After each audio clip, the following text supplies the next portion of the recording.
Dr. Amesh Adalja, a senior scholar at the Johns Hopkins Center for Health Security. Dr. Adalja, the president's new CDC pick falls more in line with what you'd expect for this role. She has publicly supported vaccines. She is not associated with the MAHA movement. What's your reaction to this choice? She's a good pick and would be a CDC pick in any administration. But I worry about her because she is going to be in an agency that is subordinate to RFK Jr. And we've seen what's happened with the prior confirmed CDC director when her rational views clashed with RFK Jr.'s anti-human, irrational views. And I would want that not to happen with Dr. Schwartz, because we need the CDC to function. It's been dysfunctional for so long, not just without a full director, but many of the directors of the underlying centers have also quit in solidarity with Dr. Monera. So I think the CDC is not able to function, and we need somebody there. But the whole context of RFK Jr. being the head of HHS makes it very difficult for anyone that is legitimate to flourish in that type of an environment.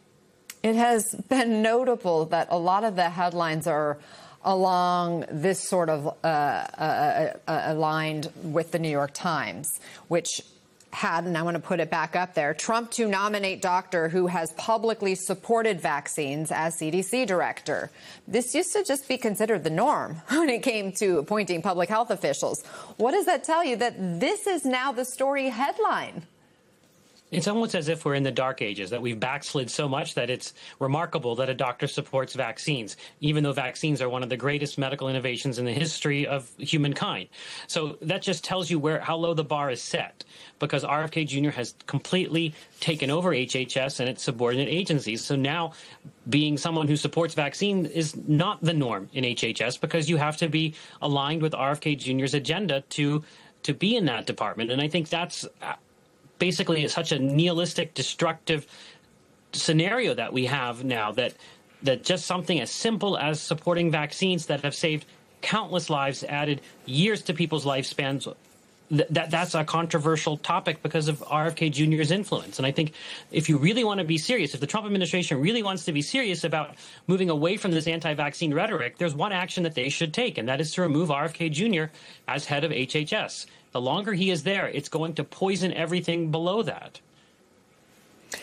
Dr. Schwartz is coming into this nomination at a time when public trust in the CDC is at its lowest level since the COVID-19 pandemic, and especially when we're talking about vaccines. What does she need to do to build back that relationship with the public?